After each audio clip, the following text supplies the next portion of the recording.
You don't have to wear the edge shirt as long as it's an appropriate shirt that doesn't talk about the liquor store that you went to or the bar. And also you mustn't wear open-toed shoes. So if we don't expect our clients to wear open-toed shoes, neither should you. First thing that you're going to do when you come out on the ropes course, after everything is set up, you're going to talk to the participants, you're going to see the waivers, and the waivers are confidential.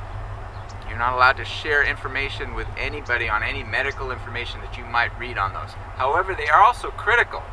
You need to sign them, little initials on the back, and you need to tell the head facilitator of any specific things that might affect the day with that participant. In other words, if they have a back injury, knee injury, under specific drugs or medications that we should be aware of, you make the head facilitator aware of that. Again, it is very important that you make sure that this is confidential information and you do not share it with other participants or folks that do not need to know.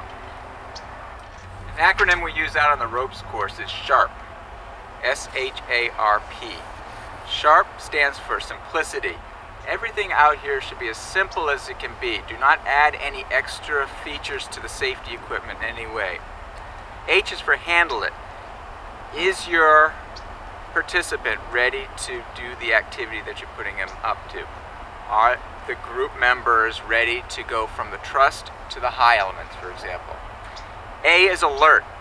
It only takes a millisecond for an accident to happen, so you need to be on your toes for all possibilities.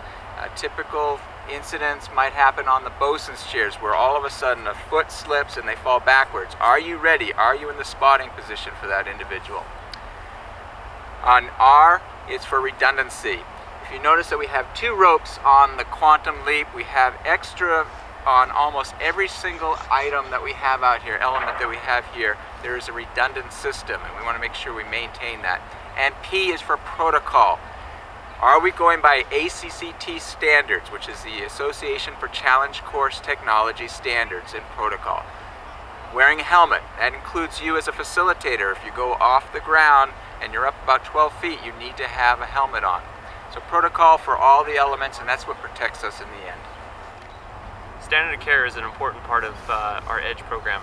You want to make sure that you cover a lot of these things in the beginning, is making sure that your participants know where the sunscreen is and where the restrooms are. You want to point those out in the beginning to make sure that they know where that stuff is. Standard of care is a two-way street. You need to also take care of yourself. During a day, make sure that you're constantly hydrating, take a break, get out of the sun, and be empathetic to your participants as well. They need to constantly be drinking. They may not be thinking about it, they're excited, but you know the heat in the valley can be pretty brutal, so give them some rest time, use the shade, and make sure, because they're not used to this type of outdoor environment, that you're giving them some options and you're taking care of them as well. Standard of care is a real duty to care, and we need to be sure that we're upholding that both legally and morally and ethically.